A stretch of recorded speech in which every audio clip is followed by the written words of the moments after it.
कोलकाता के RG Kar medical college में 8 और 9 अगस्त की उस दरमियान रात को आखिर हुआ क्या, क्योंकि अब तक ये पूरा किस्सा इधर उधर कयासों की पतंग की डोर से बंधा दिखाई दे रहा था।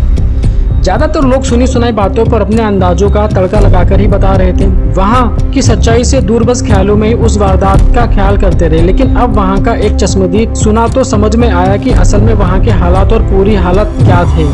इसी मेडिकल कॉलेज के एक डॉक्टर हैं जो उस रात ड्यूटी पर थे, जिन्होंने मौके पर पहुंचकर सब कुछ अपनी आंखों से देखा था। सुबह के वक्त अस्पताल में डॉक्टरों की ड्यूटी चेंज होने वाली थी, तभी कुछ लोगों को बात करते सुना कि इमरजेंसी बिल्डिंग में पीजीटी के कुछ ट्रेनी डॉक्टर और स्टूडेंट ने सेमिनार हॉल में एक डेड बॉडी देखी है। ये डेड बॉडी वही हॉस्पिटल में ही काम करने वाली एक ट्रेनी डॉक्टर की है। इस खबर ने तो जैसे अस्पताल में आग सी लगा दी।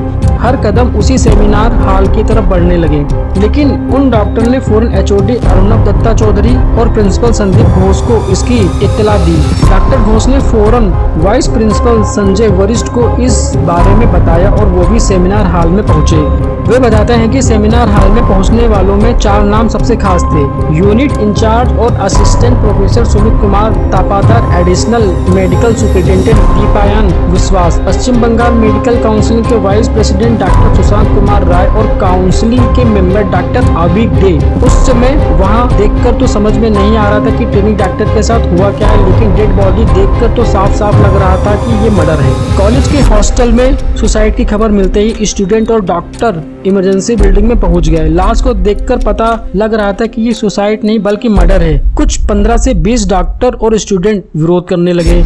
तभी किसी के मुंह से ये कहते सुना गया कि डॉक्टर सुमित और दीपयान को घोष बाबू का खास इंस्ट्रक्शन देकर वहां भेजा गया था। दीपयान विश्वास को मीडिया, स्टूडेंट और डॉक्टर के बीच ये खबर फैलनी थी कि ट्रेनी डॉक्टर ने सुसाइड की है, जबकि डॉक्टर सुमित को पुलिस को डील करने और उन तक रिपोर्ट पहुंचाने की जिम्मेदारी थी। डॉक्टर सुशांत कुमार और डॉक्टर अविक डे ना तो आरजीकर अस्पताल से हैं और ना ही इस केस से उनका कोई लेना देना। तब सवाल ये उठता है कि वो दोनों वहाँ क्या कर रहे थे और इन्हें किसने भेजा। असल में डॉक्टर सुशांत कुमार राय पश्चिम बंगाल मेडिकल काउंसिल के वाइस प्रेसिडेंट हैं, जबकि डॉक्टर अविक डे टीएमसी छात्र परिषद के एक्टिव मेंबर हैं। वे IPGMRSSKM से पीजीटी सर्जरी की पढ़ाई कर रहे हैं, जबकि डॉक्टर सुशांत कुमार राय राज्य स्वास्थ्य विभाग के OSD के पद से रिटायर हुए हैं। मौके पर मौजूद कई छात्रों से ये भी बात कंफर्म हो गई कि डॉक्टर सुशांत राय अविक डे वहाँ मौके पर मौजूद थे, मगर वे दोनों पुलिस के वहाँ पहुँचने से वहाँ से चले गए थे। प्रोफेसर ने बताया कि अस्पताल पहुंचने के बाद प्रिंसिपल संदीप घोष ने जब वहां के हालात देखे और भीड़ देखी तो उन्हें लगा कि स्टूडेंट अब प्रोटेस्ट करेंगे और हंगामा खड़ा हो सकता है। तब उन्होंने सुशांत राय और अविक डे जैसे कुछ असरदार लोगों को बुलाया। उन सभी ने डेड बॉडी के पास ही मीटिंग की। उस समय देवाशीष सोम भी वहां मौजूद थे। देवाशीष फॉरेंसिक डिपार्टमेंट में डेमोन्स्ट्रेटर हैं। सुशांत राय, अविक डे और संदीप घोष एक ही लॉबी का हिस्सा हैं, जिन्हें मेडिकल की फील्ड में नॉर्थ बंगाल लॉबी के नाम से जाना जाता है। आरजीकर अस्पताल के आर्थोपेडिक डिपार्टमेंट के एक स्टूडेंट बताते हैं, इस लॉबी पर श्यामा पदा दास का हाथ है, जो ममता बनर्जी के फैमिली डॉक्टर हैं। संदीप घोष और उनके साथ हॉस्पिटल के तमाम असरदार लोगों ने मिलकर घटना पर पर्दा डालने के लिए प्लान तैयार किया, लेकिन उनकी मर्जी और प्लान के खिलाफ तब स्टूडेंट जमा हो चुके थे। सारे स्टूडेंट प्रोटेस्ट करने लगे और दो डिमांड सामने रख दी। पहली डिमांड ये थी पोस्टमार्टम की वीडियोग्राफी की जाए। दूसरी ये थी जांच के लिए 3 सदस्य की कमेटी बनाई जाए। अब कॉलेज और एडमिनिस्ट्रेशन और प्रिंसिपल के सामने सवाल ये था कि उन्हें ये डिमांड माननी चाहिए या नहीं। ये बात शायद तब किसी तरह मैनेज हो जाती, मगर